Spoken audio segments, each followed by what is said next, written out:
बिस्मिल्लाहिर्रहमानिर्रहीम। अस्सलाम वालेकुम नाज़रीन, मैं हूं हमशरी आरिफ हमीद भट्टी। जब से सुप्रीम कोर्ट ने ये हुक्म दिया है कि पाकिस्तान तहरीक इंसाफ जमात थी सियासी है और इसकी महसूस नशस्तें दी जाए, हुकूमत और उसके लाडले लगड़ बगड़ चमचे पैसे लेने वाले धमकियों पर उतर आए हैं। कभी कह रहे हैं मार्शला लग जाएगा, कभी कह रहे हैं एमरजेंसी लग जाएगी। ये फुल कोर्ट का फैसला है, ये कोई पार्टी लोहारी के बाजार में फैसला नहीं हुआ। जज साहबान ने कहा, और ये आप हराम गिरी के पैसे लेके कब तक चमचागिरी करते रहोगे, उसमें कोई भी है।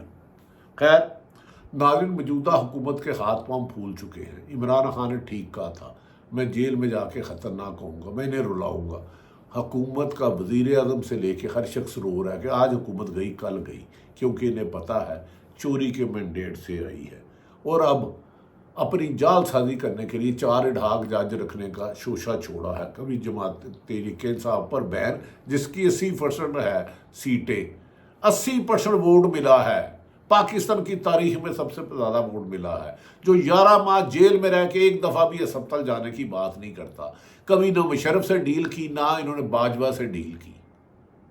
ये डीलर और सियासतदानों में अब मुकाबला आ गया है। डीलर और डील करने वाले पीपल्स पार्टी और नून लीग है। अब पहला बंदा है जो डील से इनकारी है, जेल की सलाखों को चूम रहा और कह रहा है मेरे बेगुनाह साथी रिहा कराओ, उसका नाम इमरान खान है। नाज़रीन, अब मौजूदा हालात में जस्टिस मजहर आलम के बाद जस्टिस मकबूल बाकर ने भी सुप्रीम कोर्ट का एडहॉक जज बनने से इनकार कर दिया है।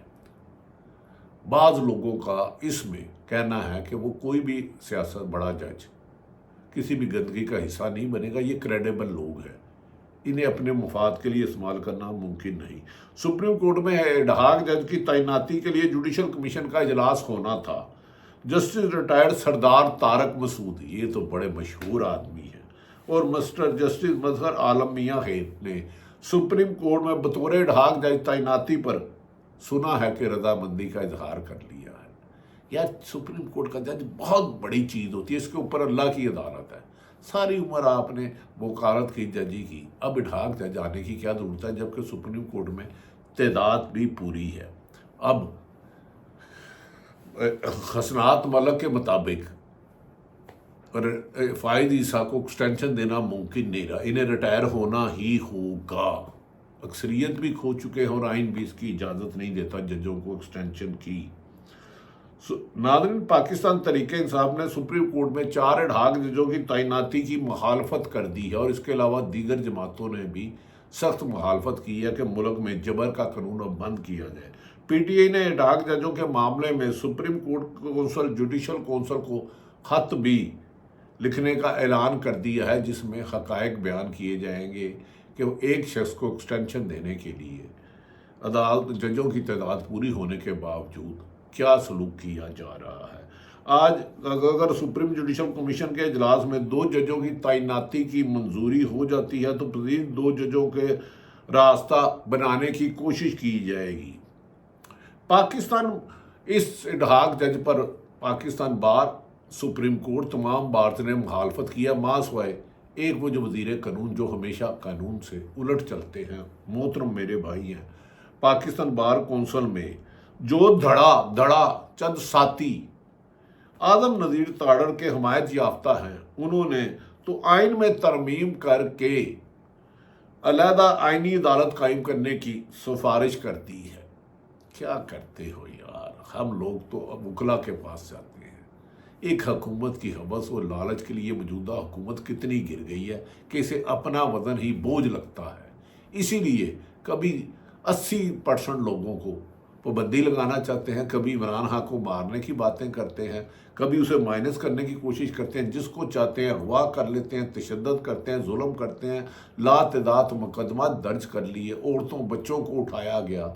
शायद ये जुल्म तो कोई दुश्मन मुल्क ही करता होगा, कभी कोई भी हुक्मरान अपनी आवाम से ऐसा नहीं करते। जो 76 साल बाद जुल्म की दास्तान इन्होंने बनाई है, इसकी तफसीलात आपको बताएंगे, एक एक जुल्म और कौन से अफसर ने खुसूसन पंजाब में कितने झूठे मुकदमा दर्ज किए, किसके कहने पे किए और कितने चलान किए, ये सबको हिसाब देना होगा। नाज़रीन, आदम नज़ीर तारड़ ग्रुप ने तो ये भी सिफारिश कर दी है। इसका मतलब है कि आइन में तरमीम के लिए गेम ऑन रखी गई है और सुप्रीम कोर्ट से आइनी मुकदमात की समाअत भी वापस लेने की सिफारिश का फिलर छोड़ दिया गया है लगड़ बगड़ चमचों के जरिए। महसूस रिश्तों के केस में सुप्रीम कोर्ट के वादिया हुक्म के बावजूद सिलेक्शन कमीशन, वो माफ़ी चाहता हूँ इसका नाम इलेक्शन कमीशन है लेकिन हरकतें इसकी पीटीआई के मुताबिक सिलेक्शन कमीशन वाली है, और ये बदतरीन इलेक्शन है जिसने तारीख के बदतरीन धांधले वाले इलेक्शन कराए। लेकिन ये हुकूमत ना अदालतों को मानती है, ना आइन को मानती है, ना इंसानी हकूक़ को मानती है। जुल्म जबर और चंद सरकारी अफसर इनके लिए उजरती काम कर रहे हैं। जिसको चाहते हैं अफसर को बुलाते हैं, इन पे झूठा पर्चा दे। इसकी तफसीलात मैंने इकट्ठी की है। पंजाब में कितने ज़िले में कितने अफसरों ने झूठे मुकदमा दर्ज किए, चादर चारद्वारी बगैर वारंट के माल किया, और ग्रेड 21 के अफसर की इतनी स्याहकारियाँ इतनी हैं कि जिस दिन उसके खिलाफ एहतसाब हुआ तो उसे कानून बच नहीं पाएगा। वो ये बात मेरी आज का भी लॉ का हिस्सा या वो मुल्क से भाग जाएगा करेगा। इसकी तफसीलात इकट्ठी हो रही है, बहुत जल्द इंशाल्लाह लाएंगे। सहाफ़त पर पाबंदी की वजह से आजकल सच पूरा ना कहने की बजाय झूठ ना बोलने से गुरेज किया जा रहा है। हालांकि आइन के मुताबिक सुप्रीम कोर्ट के फैसले पर फौरी अमल करना होता है। नजरसानी अपील पर इस अमलदारी की दाव में रुकावट नहीं बन सकती। ख्वाजा आसफ अजीब है यार, ये ज़ियाउल हक से इनका दौर ही मशकूक रहा। कभी मुशर्रफ कमर जवेद बाजवा को हाथ पांव पकड़कर ये दोबारा आ जाते हैं, इलेक्शन 18 में जीत जाते हैं, 17 में एक बेवा औरत रेहाना डार उस्मान डार की वालदा से हारते हैं, तो फॉर्म 47 से फिर दोबारा एंटर हो जाते हैं। इन्होंने भी कसम खाई हुई है कि पूरा सच नहीं बोलना।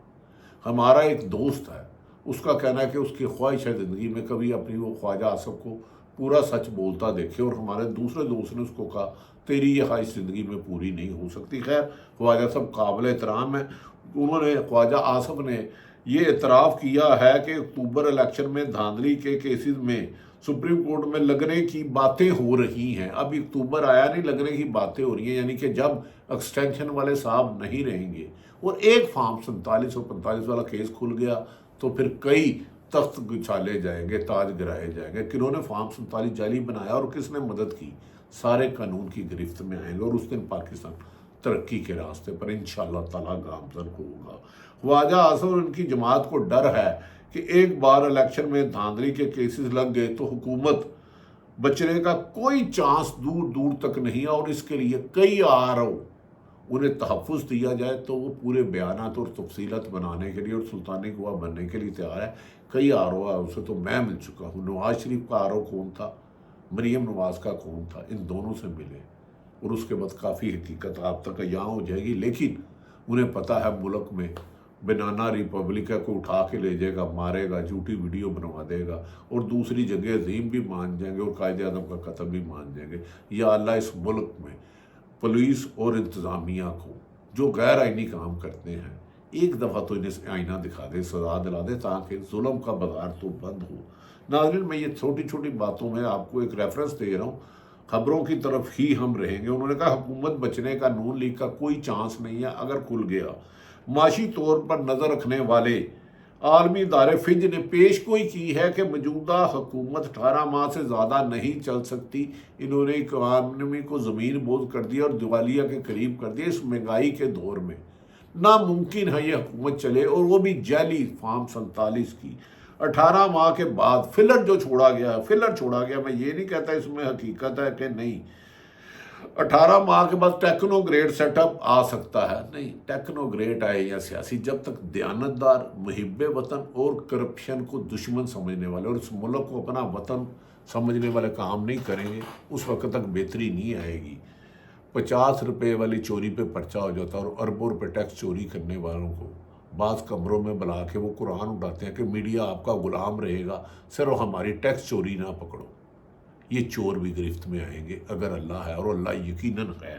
18 माह के बाद ये टेक्नोक्रेट की हुकूमत आ सकती है। आगे कौन सी जमहूरी हुकूमत है भाई, ये बदतरीन डिक्टेटर है। शहबाज शरीफ के पल्ले कुछ नहीं है, वोट को इज्जत दो के बजाय क्या हुक्म है मेरे आका। कहा जा रहा है जब से आया शहबाज शरीफ को एक सहाफ़ी के मुताबिक आर्डर मिला है छोटे फौरी तौर पे کہہ دو کہ ان پہ پابندی لگانے لگے اور الیکشن کا سپریم کورٹ کا فیصلہ نہیں مانیں گے. اب یہ 70-80 کی دہائی نہیں رہی. دوسری جانب ناظرین، ملک میں ایمرجنسی لگانے کی افواہیں بھی عام آ رہی ہیں. صورتحال میں پاکستان میں کیسے سرمایہ کاری آ سکتی ہے؟ ایمرجنسی اور مارشل لا تو دونوں لگے ہوئے، اس سے بدترین حالات ہیں، اس سے بدترین حالات ہیں. ضیاء الحق اور مشرف شرما رہا ہے کہ موجودہ حکومت نے جو ظلم بنایا ہے، سوائے اپنے ان کے چمچے خرچوں کے کسی کو میڈیا پہ آنے نہیں دیا جا رہا. جھوٹے مقدمات کے انبار لگے ہوئے. شہید اشرف شریف آج بھی اپنے قاتلوں کو قانون کی گرفت میں لانے کے لیے اس کی ماں دعائیں جھولیاں اٹھا اٹھا کے کر رہی ہے، لیکن کوئی کچھ نہیں کرتا. ناظرین، سرکاری سرمایہ کاری ایسی صورتحال میں آئے گی نہیں، بلکہ ملک کے 90% امیر لوگ، اشرافیہ، لٹیرے جو ٹیکس نہیں دیتے، کو جو ٹیکس دیتے ہیں وہ سب قابل اسلام ہیں. وہ اپنی دولت باہر بیچ چکے ہیں. میں کچھ لوگوں کو جانتا ہوں جنہوں نے اربوں خربوں کے روپے کے غیر ملکی کرنسی سونا لے کے ذخیرہ کیا یا بیرون ملک آج بھی پیسے بھیج. ہمیں محب وطن لوگوں کی حکومت چاہیے. نواز شریف تقریباً 3 ہفتے مری میں قیام کرنے کے بعد، آرام کرنے کے بعد لاہور میں واپس آ گئے ہیں، کیونکہ انہیں اپنی حکومت جاتی ہوئی نظر آ رہی ہے. نون لیگ میں اختلافات بھی عروج پر ہیں اور اتحادی جماعتیں بھی پی ٹی آئی پر پابندی کے معاملے پر نون لیگ کو آنکھیں دکھا رہے ہیں. لگتا ہے کہ نون لیگ کا وقت اب جانے والا ہے. ناظرین، دوسری طرف عدلیہ کی جانب سے واضح پیغام کے بعد نون لیگ ایک بار پھر دھمکیوں پر اتر آئی ہے. مریم نواز نے آج خطاب کرتے ہوئے کہا ہے کہ ججز ملک چلنے دیں، فیصلے ضمیر نہیں آئین کے مطابق ہونے چاہیے. وزیر اعلیٰ پنجاب مریم نواز نے محسوس نشستوں سے متعلق سپریم کورٹ کے فیصلے پر حیرت کا اظہار کرتے ہوئے کہا ہے کہ جس کو واپس لانا چاہ رہے ہیں، یعنی کہ عمران خان کو، وہ قوم کا مجرم ہے. اور یہ کون لوگ ہیں جن کو ترقی اچھی نہیں لگتی؟ مریم نواز صاحبہ، آپ اپنا فارم 47 کھلا لیں، خدا رسول کا واسطہ ہے، آپ کو حقیقت پتہ چل جائے گی. جتنی آپ کے دور میں یہ نہیں کہہ رہا آپ کر رہی ہیں، پنجاب میں اب کرپشن ہوئی ہے، ماضی میں نہیں. غلامانہ ذہن کے افسر آپ کے ارد گرد ہیں، آپ سے کچھ جھوٹے مشورے دے رہے ہیں. ہسپتالوں میں غریب کا علاج نہیں ہو رہا، مہنگائی کی وجہ سے بل نہیں دیا جا رہا، بچے اسکول نہیں جا پا رہے. جو لوگ جس کو لانا چاہ رہے ہیں 80% لوگ اس کے ساتھ ہیں. آپ کی حکومت فارم 47 کا بوجھ اس کا عوام نہیں اٹھا رہی، اور آپ اپنے ہی آپ کی حکومت اپنے ہی بوجھ سے گرنے والی ہیں. یہ بات میری لکھ کے رکھ لیں. ناظرین، مریم نواز نے کہا کون ہے لوگ جو ترقی نہیں لگ رہے؟ ترقی تو آپ کے خاندان کی ہو رہی ہے نا. 90% لوگ تو ایک وقت کی روٹی نہیں کھا رہے. مریم نواز کا کہنا تھا کہ حکومت 5 سال پورے کرے گی. اگر یہ 5 سال حکومت کرے گی، یہ حکومت اور ملک کی ترقی ایک ساتھ نہیں ہو سکتی. مشکل نہیں، ناممکن ہے. یہ تمام میڈیا دہائی دے رہا ہے، وہ کہ نیشنل میڈیا پر چند غلام سیٹھ اپنے اربوں کی منی لانڈرنگ کی رقم بچانے کے لیے اہم اداروں میں، محفوظ اداروں میں جا کے اپنے ضمیر فروشی سے کہہ رہے ہیں ہمارے لوٹے ہوئے مال پہ انکوائریاں نہ کرائیں، ہماری فیکٹریوں پہ بندے نہ بھیجیں، ہم ضمیر فروشی کرنے کے لیے تیار ہیں. لیکن جس ملک میں عوامی شعور آ جائے اور چند جج کھڑے ہو جائے اور چند صحافی کھڑے ہو گئے اور عوام کھڑی ہو گئی، تو یہ ظلم کا بازار بند ہوگا. مریم نواز کا کہنا تھا حکومت 5 سال پورے کرے گی، کسی نے رکھنا ڈالا تو آئینی ہاتھوں سے نپٹا جائے گا. یہ کون ہے جن کو ترقی اچھی نہیں لگ رہی؟ آئین میں ری رائٹ کیا جا رہا. ہاں، ترقی صرف آپ کا خاندان کر رہا ہے، ملک نہیں کر رہا. 90% عوام مہنگائی کی چکی میں پیس گیا. 16 روپے کا یونٹ بجلی کا آپ کے دور میں 80-85 روپے کا ہو چکا. آٹا 4 گنا قیمت بڑھ چکی ہے. پیٹرول کی قیمت 3 گنا بڑھ چکی ہے. عام آدمی روٹی نہیں کھا سکتا. کم سے کم ویج آپ نے 37,000 کی ہے تو 15,000 پہ 18,000 پہ لوگ فیکٹریوں میں دکانوں پہ کام کر رہے ہیں. آپ کی حکومت لا قانونیت کی مثال ہے. آپ کے والد نواز شریف صاحب کو 2 دفعہ سزا ہوئی. اب آپ نے، جب ہم پیدا ہوئے تھے تو 81 سے آپ کی اقتدار آ رہی ہے. ملک کی کشتی کو آپ نے ڈبو دیا ہے. اس کشتی کو اب ملک میں محب وطن ادارے ہی بچا سکتے ہیں، اور ان کے کچھ لوگ، اگر چند لوگ آپ کے لیے غیر آئینی کام کر رہے ہیں تو ان کے احتساب کا بھی وقت ہو گیا. اس ملک میں صاف شفاف غیر جانبدارانہ احتساب ہی ملک کو ترقی کے راستے پہ گامزن کر رہا ہے. اور اس میں کوئی بھی ہو جس نے بھی ٹیکس یا تو کچھ بھی چوری کیا ہے، ملک میں کمیشن کھائی ہے، ان کو سزا دے، آئین اور قانون کے مطابق چلائے، تمام ادارے اور شہری اور صحافی آئین کی پابندی کرے، اسی میں ملک کی ترقی ہے۔ فارم 47 والے چوری کے مال سے حکومت بنانے والے ملک پر بوجھ بن چکے ہیں۔ ہمیں یقین ہے کہ اللہ تعالیٰ آئین اور قانون کی حکمرانی رہے گی اور سپریم کورٹ سے ہی انصاف کی روشنی پھیلے گی اور پورے ملک میں پھیل جائے گی، اور آئین شکنوں کو قرار واقعہ سزا دی جائے گی، چاہے وہ حکومت میں ہے، چاہے ان کے حمایت یافتہ ہے۔ اللہ پاکستان کا حامی و ناصر ہو۔ پاکستان زندہ باد۔